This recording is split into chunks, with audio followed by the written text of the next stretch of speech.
see so many of you here for our authors and for our fall launch. Um, I'm, as I said, publisher of the Montreal Review of Books and director of our parent organization, the Association of English Language Publishers of Quebec. As a publisher of the Montreal Review of Books, and on a more personal note, as a white settler with roots in Ireland and the Netherlands, I'd like to acknowledge that we're gathered in a place known as Jojage in the Ganyahaga language and Muniang in the language of the Anishinaabe. Our association represents many communities who live and work on the territories of many Indigenous peoples, including the Ganyahaga, Abenaki, Anishinaabe, and Huron-Wendat. As a publication celebrating local books, we acknowledge the first storytellers of these lands. I'd like to thank our amazing MRB staff for putting this great issue together.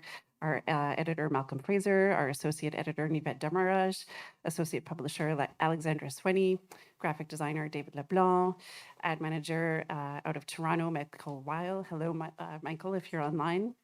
All of our great reviewers and illustrators, our live stream collaborators from the Community Digital Arts Hub, as well as our board of directors.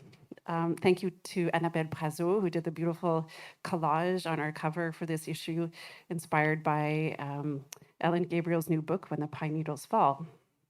I'd like to express gratitude to our funders, the Government of Canada's Canada Book Fund, Canada Council for the Arts, SODEC, and the Conseil des Arts de Montréal. I have a sad announcement, sad for us, happy for Nived, our associate editor, Nived Damraj. This is his last issue with us. We're really sad to see him go. Nived, I don't know where you are in the room, but it's been a true pleasure working with you over the course of the last over a year. Nived is moving on to a full-time editorial role, which sadly we could not offer him at the Review of Books, but we really wish you all the best in that role. And in that vein, we will be looking for a new associate editor in the coming months, so keep an eye out for that job posting if you're interested, and feel free to come chat with us afterwards. I might just not be talking right into it, but sure, we can make it louder. So we have a great event lined up for you this evening with readings by 3 writers featured in the issue: Arjun Basu, Amal, Elsana, Alh'jooj, and Jacob Wren. A big thank you to Librairie Saint-Henri for providing the books for sale this evening. If you haven't already purchased a copy, they're in the front room. The authors will be available for signings afterwards. So without further ado, let's get going. Welcome our editor-in-chief, Malcolm Fraser. Thank you, Rebecca. Thank you all so much for being here in this really nice, wonderful space. We're bummed to see Nived go. He's been a real joy to work with. He uses the expression "I will say" a lot. I will say, but apart from that, he's really amazing. He's really an amazing guy, an amazing editor. He'll go on to great things, I'm confident. And yeah, we'll miss you, Nived. I also wanted to give a brief dedication to Robin Fadden. She was a longtime contributor to the MRB as well as many other local publications. She passed away from cancer just a little over a month ago. So RIP. And PSA, if you notice anything weird going on in your body, if it's time for that checkup, don't put it off. Because, no joke, you can nip it in the bud if you catch it early. If not, you can be in trouble. So sorry for that sad PSA, but I want to move on to our readers. Arjun Basu is the author of the Giller long-listed Waiting for the Man from ECW Press. He loves bourbon and plays beer league hockey very poorly. A former magazine editor, he owns his own brand and content consultancy and is the host of The Full Bleed, a podcast about the future of magazines. We might need to have your consultation. He lives with his wife in Montreal, and he's also the author of The Reads, brand new novel. Please welcome Arjun Basu.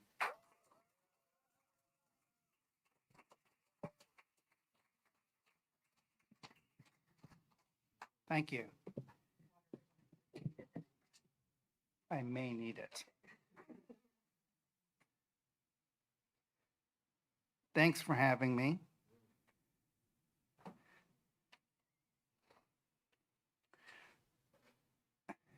Thanks for taking that photo. I know. That's why my wife, who I live with,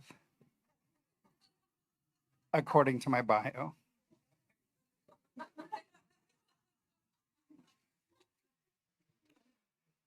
So the reads of the story, well, if you read the review or the article in today's, in the Montreal Review of Books, I don't have to do this preamble, but I'm not going to assume that. The reads of the story about a family, they all go through changes. The nuclear family, husband, wife, 2 children. The father, Mr. Reed, is he's a tyrant at the office, but he's a lovely person outside of the office. And that's how it started. This started, I used to, when Twitter was still called Twitter and before it was bought by terrible people and became a hellscape, really.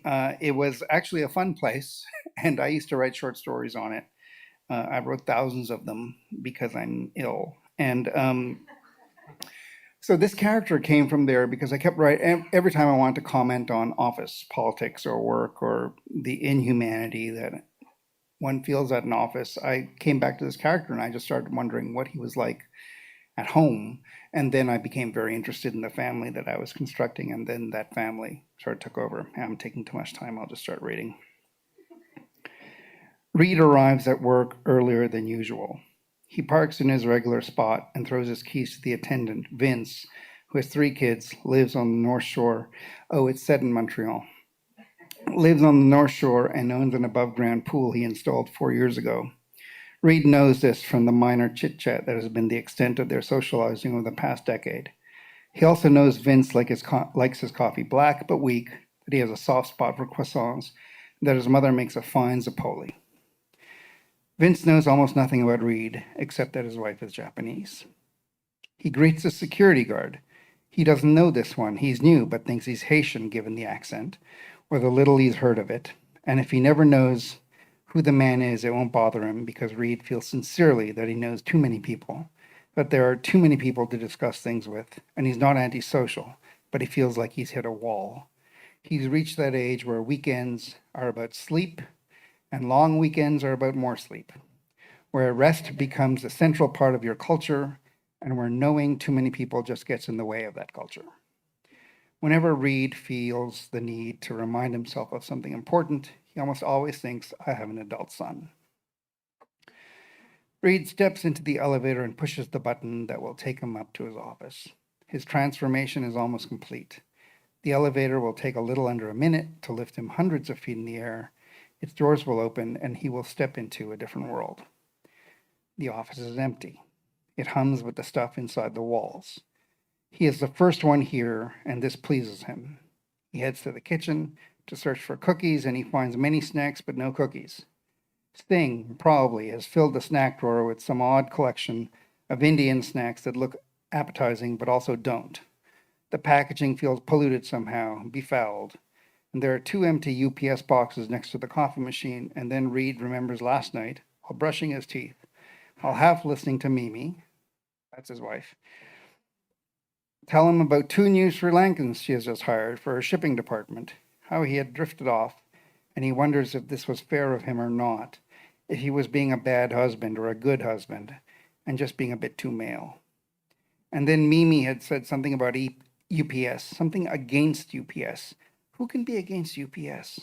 And he spit out his toothpaste and turned on the tap more than he needed to because he loves his wife. But her shipping problems are her shipping problems.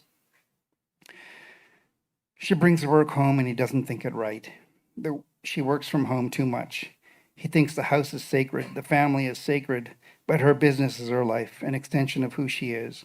And that is also why he doesn't listen, because he has an image of his wife, an indelible drawing, and he wants to retain that image because it's real, it's her essence. Reed walks quickly to his office and sits in his chair and waits for his bottom to sink into the leather. He powers up his computer. He checks his watch. He has an hour until his meeting with Le Montagne. That's his boss. He reads the email again and then waits for the night's email to populate his inbox. The spam from different countries. Lately it's been Turkey, and he's just discovered Moldova. And each time he sees them pour in, he wonders as to the success of these ridiculous sounding missives. The idea that anyone would contact the wife of a dead Nigerian prince so she can move money to a stranger's bank account just to take it all back. Has anyone become rich off this? Are there subdivisions outside the cities of Nigeria housing spam millionaires? Lamontagne's email remains inscrutable. Reed logs into the company server and checks the daily account sheets. He yawns. He sees a file in his inbox and reaches for it. Vachon has delivered the minutes of yesterday's aborted meeting. It is 3 lines. What does it mean that Mimi has already moved $1 million for the product? Oh, Mimi made an announcement at the dinner last night that she has moved $1 million for the product. Does he understand what this means to her, to them? Does her success, or whatever she's calling it now, mean anything to the family? Who runs the world now? The people who make things or the people who lend you the money to make those things? What happened to banks? Going to a bank for a loan was something you did, something you had to do. You went to the money. Does the money come to you now? Reed would like to know who rules the world so he knows what to run away from when things come crashing down. Vachon walks into the office with his coffee. You're early, she says.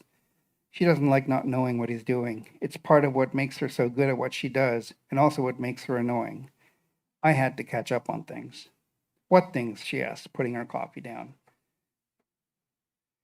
I have a meeting, apparently.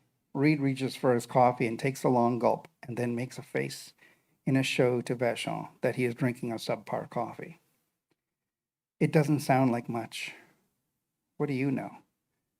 No more than you. That is a lie. She knows far more than he does. He knows this, and he knows that she knows it. They both enjoy the dance, even while it exasperates them. What do you know? He says. She also ignores his coffee problem. There's a new hire. I know. I heard something about new org charts. Reed leans back in his chair. His heart is beating faster, and he doesn't know if it's the caffeine or this news. New org charts. Vachon shrugs and puts the files on his desk in order. I don't know anything else. What kind of new org charts? I don't know. Stop asking so many questions. She wants to leave. He knows she knows something that it is existential. She's uncomfortable. This affects me, doesn't it? He asks, sipping his coffee, willing himself to like it. Us. His voice is coated in empathy, like excess paint on glossy abstract art. I don't know, please. Vachon has been promised something. At some point, possibly overnight, he feels her loyalty has wavered. She has improved her station in this company, and now And now she can't tell him what he knows. Her loyalty to him, and more importantly, his loyalty to her, has not been worth anything. Their relationship is the barren wasteland of a never-ending Arctic. Reed stares into her soul. She can't look at him, and she retreats until she is at the door. And now Reed can see the future. Or some of it, a bit of it. He can see the part that doesn't include him. He is not going to last here. I'm being paranoid, he thinks, and a part of him would like to believe this, but his instincts tell him he's in trouble. Not knowing the lay of the land is when the hunter becomes the hunted. He looks at his watch and stands and sighs. He smooths his tie. He takes another sip of his coffee and stares into the cup, at the brown liquid, looking for answers to a question he's never thought to ask. And he stares until he's realized he's never believed in any of this stuff. He's not superstitious. He puts the cup down and pumps his arms, as if he's about to kneel into the starting blocks before a 100-meter race. Get a grip, he says to himself. He's nervous, and the idea that someone might meet him for the first time while he's in this state washes him in humility. He's wet with it, which is also how he feels in his armpits. He walks out of the office. He walks towards the elevators. He reaches the elevator and pushes a button and waits. He wants to believe in something now. He wants to believe in this place. His blood is in this place. He has slogged through the mud for this place, the most vile kind of mud. The elevator doors open, and he steps inside. Thanks.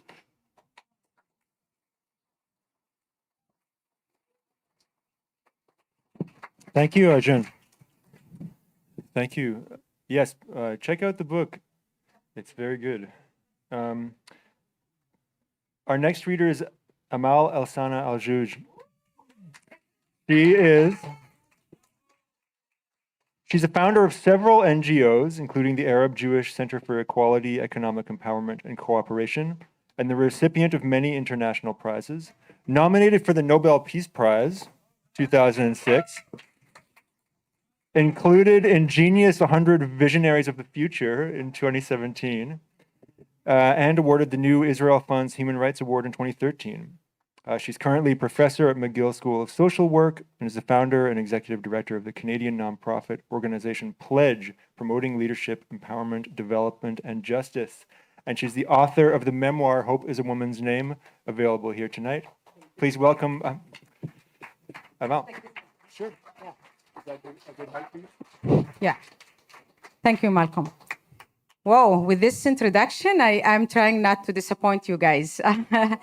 Good evening, everybody. I'm so delighted to be here, and I absolutely would like to thank the organizers, and I would like to thank everyone who took the time to join us this evening.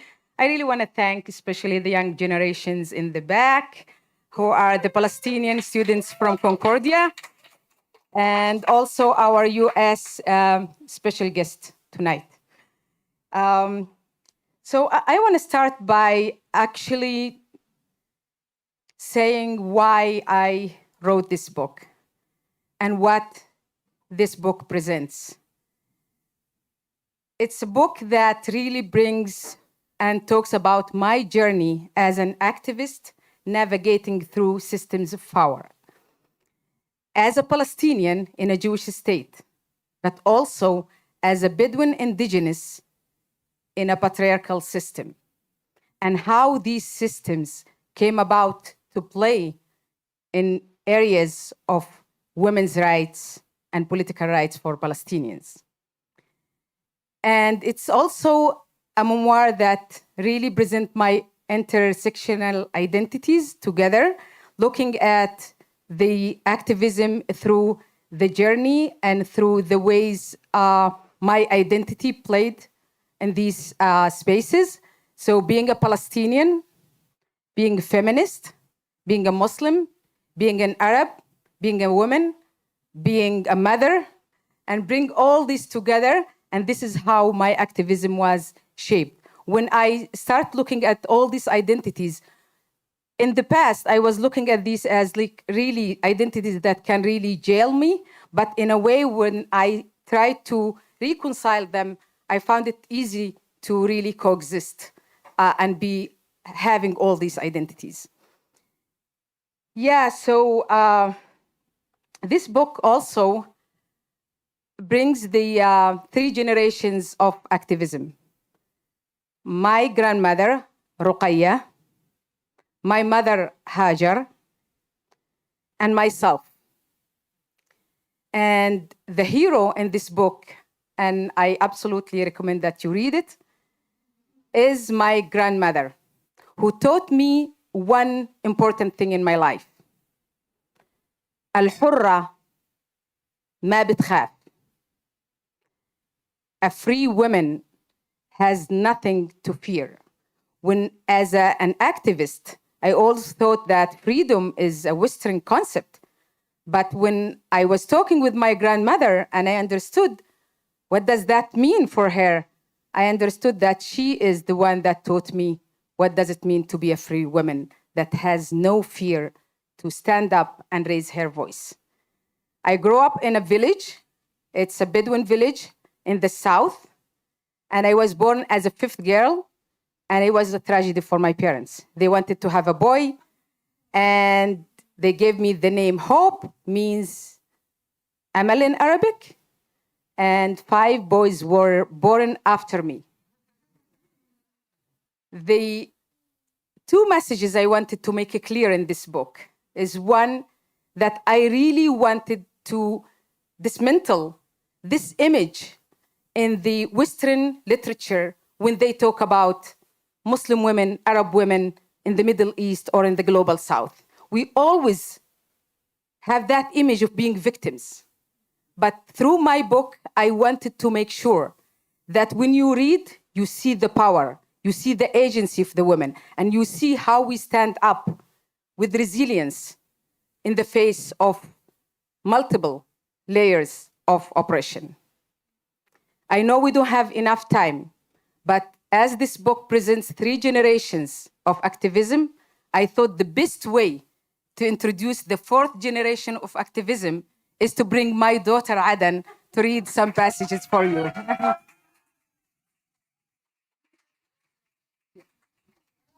Okay. Bear with me. It's my first time in front of an audience. Thank you. This book, not just because it's my mother's, meant a lot to me and it shaped a big part of who I am. So I just want to read a couple of the parts that affected me most. This first part is important to me because it reminds me that I come from a long line of resilient women. And I hope that, like this part empowered me to be the strong woman that I am today, it empowers you through anything that you go through.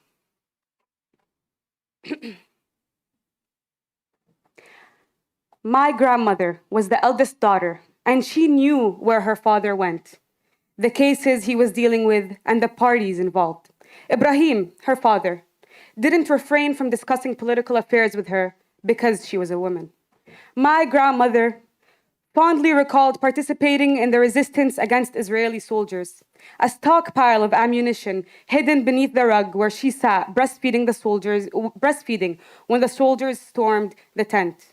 Although she never received a formal education, she understood the political landscape, the intricate affiliations between tribes, the names of the Zionist movement leaders and their respective platforms, and which plots of land the tribe now owned and who had sold it to them. And while it may take an entire university course to explain the difference between colonialism and settler colonialism, my grandmother distinguished these 2 concepts by the simple fact that when the British came, they came alone. And when the Jews came, they came with their wives and children. My grandmother also perceived the sad truth that Al-Yahud ودهم البلاد عباد. The Jews want the land with no people.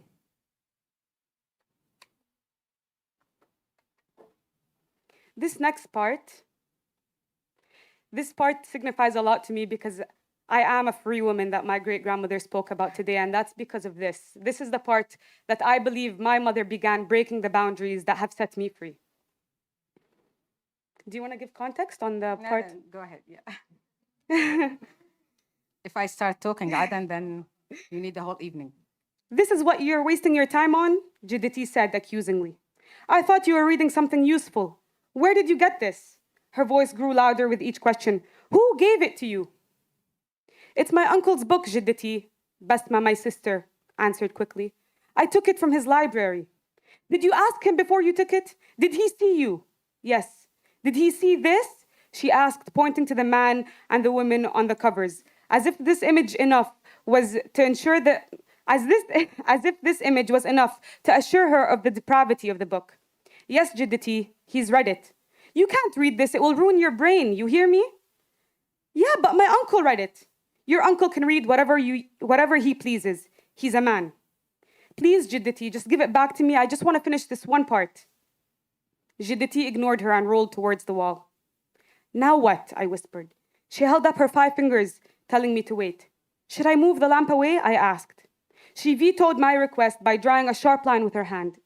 Jiddati noticed that the lamp was still on, and she rolled towards us, this time asking me to hand over my paper and pencil. She turned the paper to the clean side and drew a long, straight line. Do you see this? Basma nodded. This is the border of our tradition. She then drew a second line, parallel to the first one and very, very close to it. Do you see this one? Yes, Jiddati. This is God's border. Make sure you never cross either of these lines. You must walk in between them. Cross and you're finished. Basma took the paper and stared at it. Jiddati turned over onto her back without waiting for Basma to respond. But Jiddati, it is very narrow. How am I supposed to walk in between these lines without crossing them? Jiddati said nothing. She was already sleeping or pretending to be. Basma gave the paper and pencil back to me. I looked closely at the 2 lines and thought to myself, it really is hard to walk over here. I drew 2 new lines, this time much wider apart, and handed the paper back to Basma. There, I made you new lines. Now you can walk between them easily. Basma looked over at the lines I had drawn. She leaned over and hugged me tightly. I wish it was that easy, she whispered, but we can't draw our own lines. Why not, I asked. Who draws them? She squeezed me tight. Go to sleep, sister. They will make sure to answer you when your time comes. And this is the last part. It's a little bit of a hard read. I do think that you can give a little context about this. This chapter is called Who Wronged Yasmin? So just before I start reading, a little context would be useful. Yeah, so thank you, Aden. So the context of this story is that as a student of social work, a Bedouin indigenous student at a Jewish university in the city of Bir al-Sabah, most of the theories are Western theories. And the idea is, how do you take these Western theories and apply them to help your own community? And that day I met with Salima at the hospital of Soroka in the south. With a sick baby, and by the end of the day, she said, I want you to visit me. I live in one of the unrecognized villages. You want to know more about the unrecognized villages? You read the book, okay? And I said, okay, I absolutely will come and visit you. And then my supervisor said, no, you can't visit her. She lives in unrecognized villages, and we can't give services to people who live in these unrecognized villages. I felt there is something wrong with that decision of my supervisor, and I decided to go and visit Salima and her son and her village. Please, promise me you'll help me with this. If you tell anyone that I told you, they will kill me. What is it? First, promise. I promise. She held my gaze a moment longer to make sure I meant it, and then led me to the corner of the shack where a large plank wood was propped against a metal sheet. The smell of human waste nearly choked me. I held my breath, but could feel that the air from that part of the room was awful and damp. She beckoned me to follow her. I was about to tell her I didn't need to use the bathroom when a soft whimper emerged from the dark. 2 brown eyes peered out at me from the man-made prison. 2 eyes, a deep gash across her nose, and warped, scarred flesh surrounding a gaping hole for a mouth. She had no teeth, no fingernails, and on some fingers, no fingertips. I wanted to run from what I'd seen, to run and forget. I didn't run. I didn't shut out Salima's reality. I sat down beside her and put my arm around her waist. She's my eldest, she explained. Her name is Yasmin. I called her that, dreaming of a flower, and here she is, thinking in her own waist. Khara. Yasmin lived in a cell no larger than a bathroom stall, and one of her legs was chained so that she could not escape. Salima kissed the girl's cheek and told her she'd be back. Yasmin nuzzled her and looked at me. There, against the backdrop of a mother's worst nightmare, of a father's desperate acts, and of a family's secret so shameful that to whisper it meant death, I saw Yasmin's disfigured mouth greet me with her version of a smile. How long has she been in that place? I asked, afraid to hear her answer. Once she started crawling, we noticed that she'd get hurt, but would never cry. She'd burn herself, but she still wouldn't cry. We took her to the doctor and he told us she needed to be in the hospital, but my husband decided to keep her at home. She ate her lips, her fingers. Her father took out her teeth when she was 6 so she wouldn't hurt herself. All the way back to the hospital, I pictured Yasmin in the darkness. Her brother, Ahmed, had been taken to the hospital and was receiving treatment for his condition. Yasmin, because she was a girl, was treated worse than any animal. Those eyes, that mouth, but more than anything, what I saw looking back at me was her smile that sent a clear message. Don't give up on me. Thank you. Thank you. Thank you so much.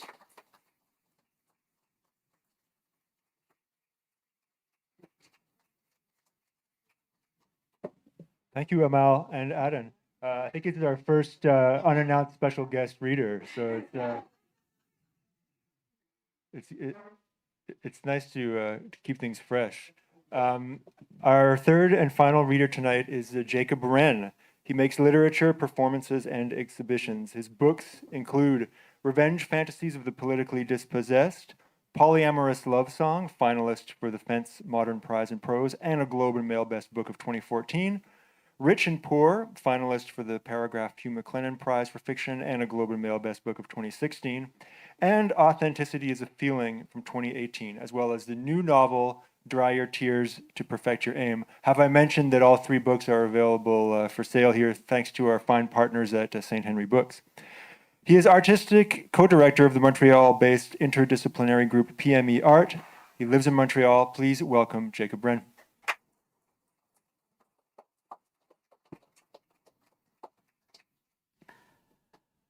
That is a very hard act to follow. Yes, so this book came out about 5 weeks ago. It's called Dry Your Tears to Perfect Your Aim. It is about a depressed writer. You might guess who that is. Who becomes obsessed that his tax money is being used to fund foreign wars. So he spontaneously buys a plane ticket to go walk through the war and see for himself.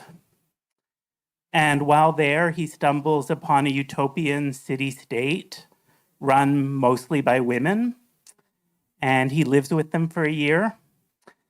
And then it becomes a book about a utopia surrounded by war, and also about whether he has any right to write about them, and if so, how he should do so. And I'm going to read a little bit from chapter 2. In this part, he's living in the utopian city-state, and they say, well, you're here anyway, maybe you can teach writing to some of our young people. And he doesn't normally do that. So early one morning, I found myself in a room full of teenagers who allegedly all had an interest in writing or in becoming writers. As befits my considerable lack of experience, I didn't know how to start, and I stood in front of the class for considerably too long, simply watching them all, wondering what I could say that might be helpful in terms of improving their writing or in their understanding of what it means to write, or for that matter, in any other way. Because I don't know what else to do, I say, maybe we could just start by taking a few questions. It might help me to know a little bit about where you're all at with your writing and in life. Feel free to ask me anything. And then what followed felt like one of the longest, most spiritually empty group silences I've experienced in my life. But it probably wasn't all that long. I don't know what I was expecting, except that I must have been expecting the worst. Awkward question after awkward question, all of which I was at a complete loss to answer. I remember someone once told me, or maybe I read it, that the secret to being a good teacher was to be genuinely interested in what the students have to say. So as the silence ebbed and flowed, I tried to focus on being genuinely interested, until finally a student in the front row let me off the hook by raising their hand as things in fits and starts began to unfold. Their question, why do you write? Me, I'm not sure I understand. Why do you write? Does it make you feel good? Do you do it for the money? At, do you do it for the money? Many in the room began to laugh. And in their laughter, I could already tell they understood writing. That there was something a little bit absurd or pathetic about it. Perhaps the word I'm really searching for is ineffective. At least, I think they understood that. I might be projecting. They might have simply been laughing at me in the same way students have always laughed at teachers since the beginning of time, or at least since the beginning of education. And I believe students should laugh at their teachers. So I tried to enjoy it, although it's certainly difficult to truly enjoy laughter when it's directed mockingly at oneself. My answer: I don't know. I started writing when I was so young. I didn't have many friends, more laughter. But I'm not really sure I even wanted friends. What I really liked was to read. And if I really liked reading what other people had written, maybe in the future others might in the same way like my writing. So I think that's how it started. Did that answer your question?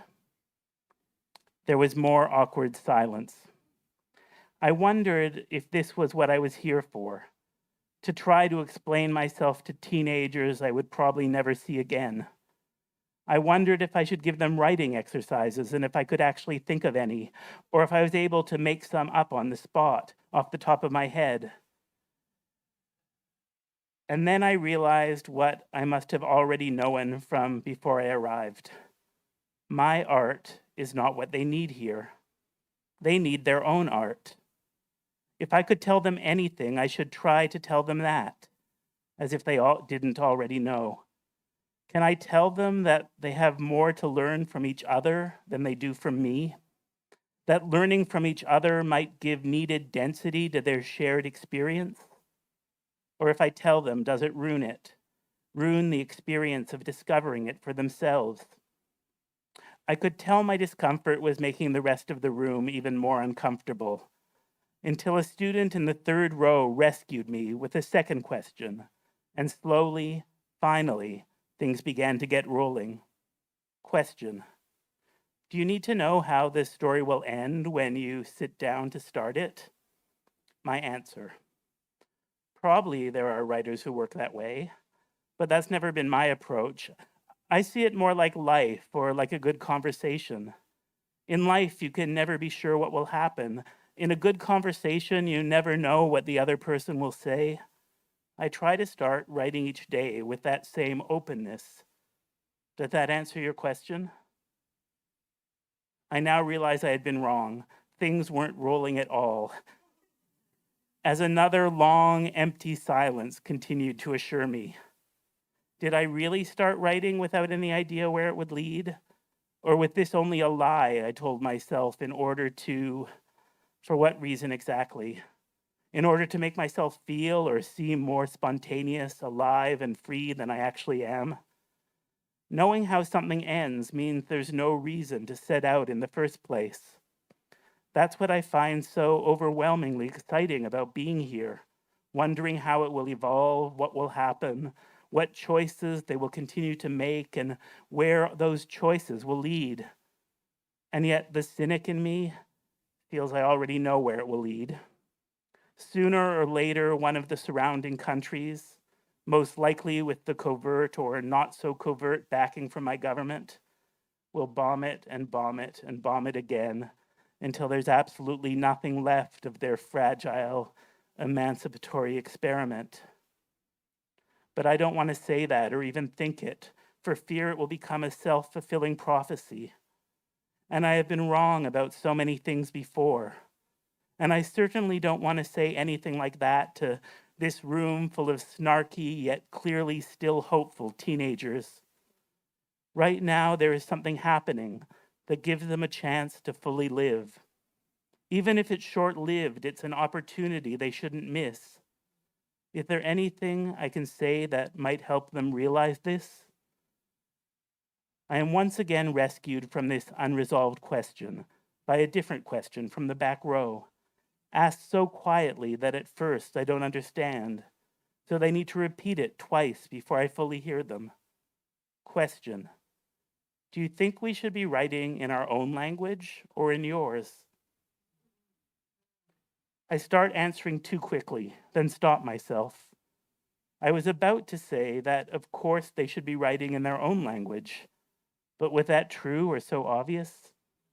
It's like I was about to suggest they begin to build their own national literature, And yet everyone I've met here insists they're not trying to build yet another nation state. And wasn't I filled with hatred for my own country's mediocre, individualistic attempt at creating a national literature? No offense to the writers in this room. Here, they were searching for another model, more free and open and considerably less defined. How to rule not with power, but against power. They would implement certain aspects of the nation state in order to more fully interact with the rest of the world, but they would attempt to do so without ever fully becoming an actual nation state. So were these young people writing for each other, or, to put it a little bit stupidly, were they writing for me? Thank you. Thank you, Jacob. Jacob, please stay up here, and I'd like to invite Arjun and Amal to also come join me on stage so we can take a few questions. Yeah, settle in, get yourselves comfy, get your mic in a comfortable place. Thank you, Rebecca. Yes, please.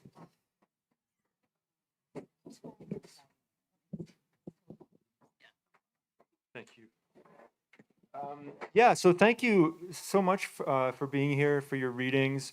I'm really happy with the books we selected for this event, and so please, I'm very we're happy to take questions from the audience, but I'll start by asking just a couple of questions off the top. So Arjun, I was really curious about the origin of the book in the Twitter space, and as you said, I mean, it brings back a certain kind of weird nostalgia for this time when it seemed like a creative and free and open space. I guess my question is, do you think there's something that that could take up that space in today's media environment? No. uh, yeah, I think there was a time where everything was new, and I mean, I remember one day after things exploded there, where I was on a recommended page, and it was me and Shaquille O'Neal and some business. I think it may have been Bill Gates, and we were the recommended people. And I was like, wow, what a time, you know, and that will never happen again. Twitter used to be just, it was actually a very funny place. It was one of the funniest places in the world, I thought. Sure. And a lot of my stories were, I mean, they were so short. They were sort of absurd and funny things. I don't think we'll ever go back to that again because it's just, the internet as a whole has just been, is just so polluted now. Mm-hmm.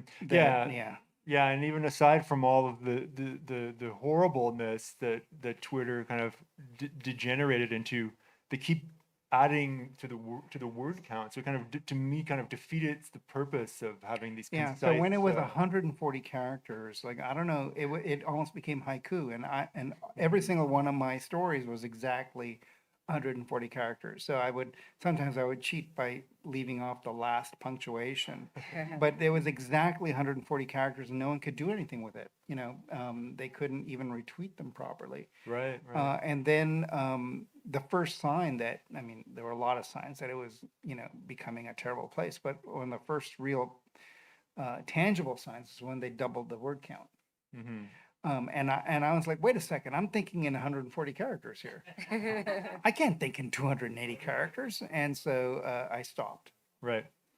I wanted to ask you, Amal, there's, you know, your book is so moving and powerful, and there's so much there to discuss. But I wanted to start with kind of a more literary or formal question, which is that the first sentence in the book is, "Then I opened my eyes." It struck me right away because I was like, oh, did I miss, you know, what, I was like, what happens before then? I was curious about your decision to start the book that way. Yeah, well, it has been always a big challenge for me to really heal my relationships with my mom. And as an activist, and my mother used to say that I'm crazy and I will never find anyone to marry me. And everything I was doing was really against. I thought it was against her will, and she doesn't agree with these things. And it was only when I was pregnant and when I went to the Soroka hospital to deliver, and my mom was there, that we started talking women to women. That was the point when I felt like that compassion, and I really decided to open my heart and not to see her as my enemy. I even remember when I was 13, 14, and even younger than that, I used to run away from her because as a shepherd, I was very wild and I would scream and I was so loud. And for my mother, this is not the way girls should, behave. And I used to be very angry at her when she used to push me back. And I remember one day I said to her, I looked up and I said, God, that woman with the black dress, thobe, the Palestinian dress and the Bedouin dress with red embroidery, God, take her. And she looked at me and she said, you want God to take me? I said, no, I didn't say Hajar. I didn't mention your name. But really, I was a troublemaker. Her life with me were like, and that was the moment where I felt like I want to start from there. And the whole process of writing the book and having my mom on WhatsApp every day during Corona to just help me remember if this is something she told me or I really remember or I was there. And that process really brought us together. So yes, we used to throw stones and rocks at each other, but by the end of the book, we were gathering them together. Okay. Thank you. So, Jacob, I loved the tone of your book and the narrator's kind of mix of self-deprecation and weird self-confidence. I mean, he talks about being told again and again that he shouldn't do what he's doing and doing it anyway. And there's a great line early on in the book where you say, there is a certain joy in being wrong. And I wondered if you could tell us a little bit about what you were thinking when you came up with that. I have a feeling, maybe I can just, by a show of hands, do people here know the joy in being wrong? Oh, not that many hands. Okay, I thought it was a universal feeling, but maybe it's only me. Yeah, I mean, it's fun. I mean, I feel like in different ways, my whole life, people have told me I'm wrong, but not just me. Like most of the people I admire have been told they're wrong many times, on many different levels. Um, I started making art very young, and I mean, a few people liked it, but most people told me it was bad. And I thought, no, this is what I want. No one else is doing this. I'm going to try and make it. And then also in politics, I have a feeling that, the whole way our society is organized on every level is completely wrong. But if you say, I disagree with all this, people don't go, oh, yes, you're right. We're going to change everything. They go, no, you're the one who's wrong. The person who speaks out is the person who becomes a problem. And then also with this book, Dry Your Tears to Perfect Your Aim, I felt I was writing about something I didn't have any right to write about. I was writing about people in a different part of the world that I haven't experienced, that I've only read about. And there's through the whole book, it's a theme, but also it's what I felt writing it. I probably shouldn't be writing about these things, but I also felt like, no, I need to write about these things. And it's wrong and it's right both at the same time. And that's kind of the energy of it and the tension of it. Nice. Thank you. I'd like to open up the floor to questions. I'm going to repeat the questions for anyone who doesn't hear them, as well as folks who may be tuning in at home. So I'd ask you to keep your questions nice and concise, please. And the question is for Amal. And I read the book And it was during the trip to Cuba on the beach. There was nothing to do. I read it. I couldn't stop reading it. I cried. I felt all her emotions. I didn't know Amal before reading this book, and I only discovered Amal through this book. And this is where Amal became my friend, and she became that woman that I admire. Thank you. And the question I have for you, Amal, because when reading through your book, her mom, and that's the impression she had, because her mom was always against her. She was like a tomboy. She was riding bikes. She was riding Donkeys. donkeys. I understand her, what she went through because I come from the same culture, from Algerian origin. And girls don't ride bikes, don't ride donkeys for some good reason. And her mom, actually, that's why she was against all this behavior that was completely erratic in a Bedouin village for a girl. And the question I have for you, because when I read that, I realized, in fact, that your mom was protecting you. Because there is this honor killing. If there is a rumor that goes out that the girl is not a good girl, the decision will be made to kill her. And what I realized your mom through the book, she would, when people were coming asking for you, where is Amal? So Amal was a free girl who was going to school, and sometimes she takes decisions and doesn't come back home on time. And her mom had to lie to these women, saying that, no, she's this, and she would say, no, she's here, while she wasn't there. So that's what I discovered. So didn't that came back to you that she was really, because you mentioned it, and I felt that she was protecting her daughters. Yeah. So when I said to keep the questions concise, that's not exactly what I meant. But the question is, when Amal's mother was being hard on her, was she not being protective? Yeah, well, I would say two things came to my mind through the writing of the book. Is one, my grandmother was my hero that always pushed me to stand up. And she's a Bedouin woman, right? My mother is a Bedouin woman, and she did the opposite. And I was questioning, why is that? Two women treated me completely different. The one who is my grandmother was always there to stand for me, and my mother wasn't there to stand for me. But what I realized is that my grandmother was born before the Nakba, before 1948. And she is a daughter of Sheikh Ibrahim, who is the head of the tribe. So she had a lot of power and impact in her own community. And she stood up, and she had a political role to play and a social role to play. And she has no fear to stand up. My mother was the generation that when the Nakba started, she was 8 years old.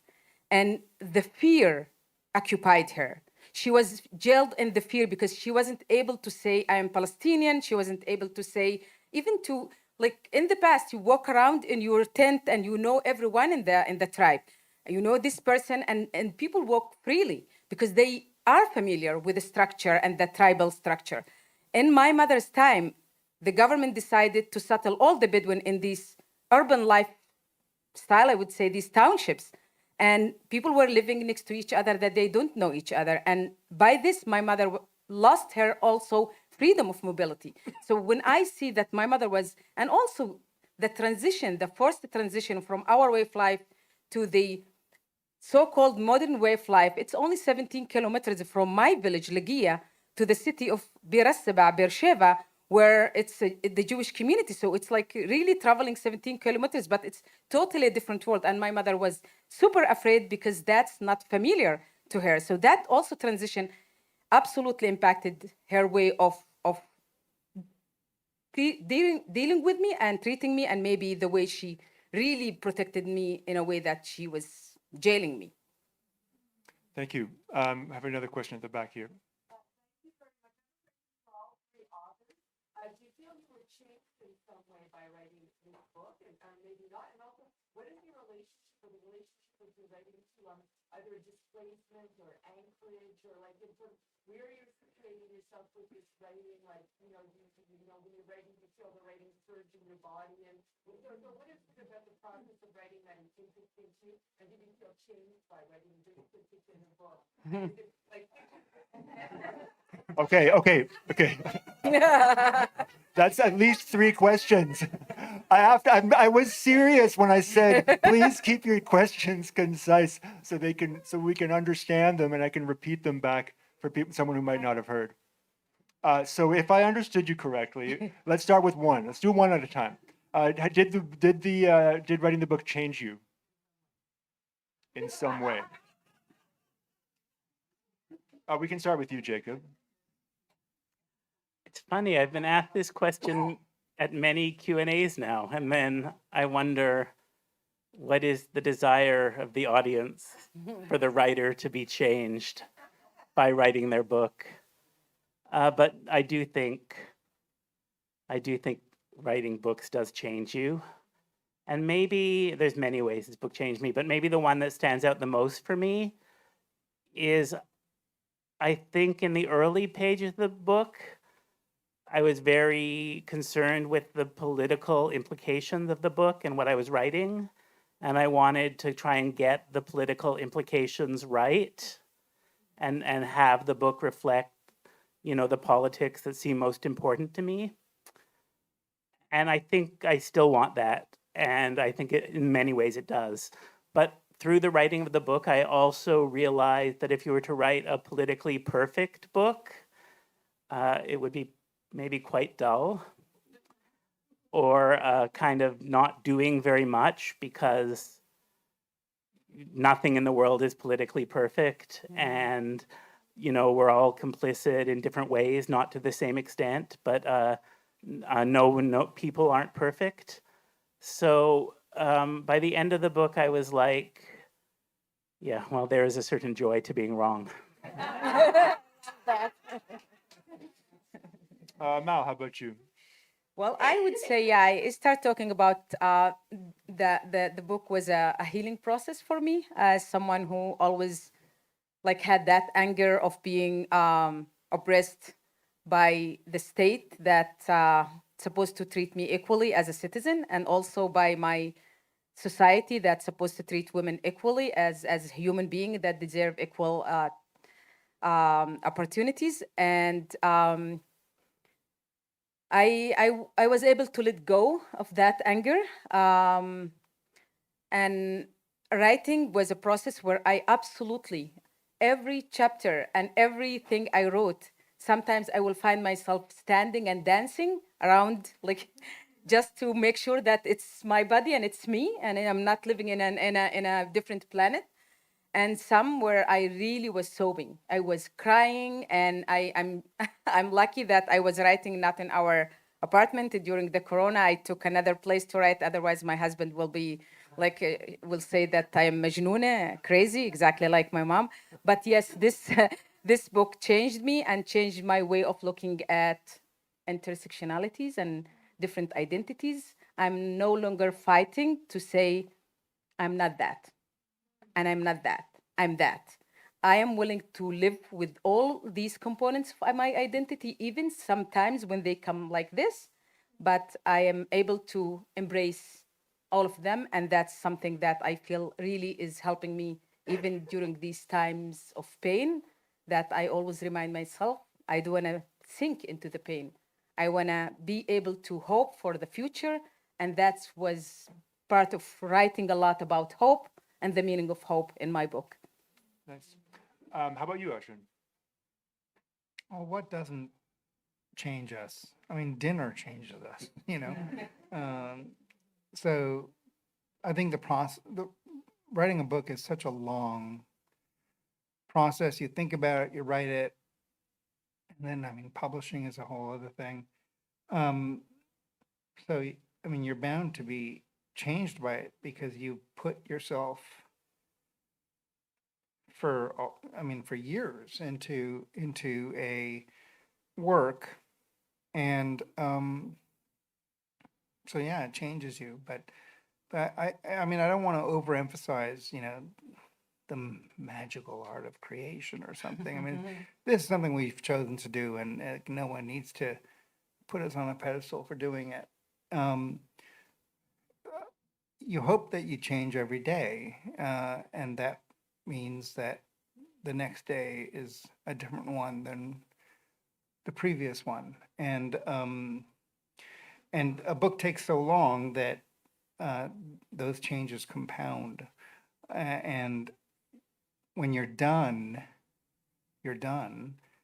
and that's amazing. I always say that, I hate writing, but I love having written. And that's still true. It's just great having done something. And so, and if it hasn't changed you, well, then you haven't lived through it, and that's a whole other question. I've got another question here in the front. For all of the writers, what would you say is the biggest barrier to effective allyship, and how can we overcome those? What is the biggest barrier to effective allyship, and how can we overcome those barriers? No pressure. I don't know. There's so many barriers. I don't know what the biggest is. I mean, a power imbalance is a very big barrier, and trying to find situations of trust that equalize. You can't totally equalize a power imbalance, but that bring the power balance, that lessen the power imbalance. And I think there's many different ways you can do that, but it can always be undone too. But trying to find situations where the power imbalance is less, I think can help create trust and allyship. Yeah, and in my case, that's one of the journeys of my life, because that's the way I was leading, social change and political change back in Israel and Palestine, and also here in Canada. Like, how do you really create that space where all people feel that they are welcome to my tent and I'm not leaving out anyone? And that's when I start looking at people when they relate to their own identities as silos. And I would look like why our identities are jailing us. Why these identities that's supposed to really be there to help us root ourselves and have that self-confidence, all of a sudden, these silos and these identities are becoming silos that are jailing us. So every time I really create that space where people can talk about values and humanities and what is it that we share and how to build common grounds. And I always believe that there is no way that people would agree on 100%. Even with my husband, we hardly agree on 60%. And we still raise this amazing twins, Muad and Adan. And I think if we wait for this kind of agreements and 100% of agreements, we wouldn't be able to achieve anything. So people who would join on the basis of I share this with you, they are welcomed into that tent that really have to have all these people that share humanity and believe in justice and human rights and women's role in societies. And that's how I really created these partnerships across the divide in Israel and Palestine and also in Canada. A lack of empathy. I think if we were all a little bit more empathetic, things would be better. Thank you. I think we'll take one or two more questions. I've got one here. Excuse me, Arjun? Yes, Basu? yes, that's me. In your story, the children and the parents are all from different corners of the world. Yes. Why? In the book, the parents and children are all from different corners of the world, and the question is why? I didn't set out to do that. It just happened. And I remember writing a line about the children being adopted, and I surprised myself. And I've said it in previous interview at the book that the book was really led by the characters as opposed to by a story. I knew how it would end, I just didn't know how it'd get there. And so at a certain point, the characters took over and they did things that I probably would not have foreseen had I really sketched it out, at the beginning. So why are they from different parts of the world? I don't know. They just are, and I think at a certain point I found it more interesting, but I didn't plan it that way. It just happened. The only thing I knew was that I knew that the husband was what he was, and that the wife was Japanese, and then suddenly she was from France as well. And that just happened, and I worked with that. And then the kids were adopted, and I worked with that. And that became a psychological thing for the mother in how she treated her children. So that's probably a really bad answer, but really the characters took over at a certain point in this book, and then I was channeling them as opposed to writing it myself. That's a good place to be. Let's take one more question. I have one over here. One of the things we're all reading tonight, my question is for Jacob Wren. I find it very charming, the idea that you use your words, the utopian society, except for mine, perhaps other things, the creative writing department, nothing can be done. I guess my question is,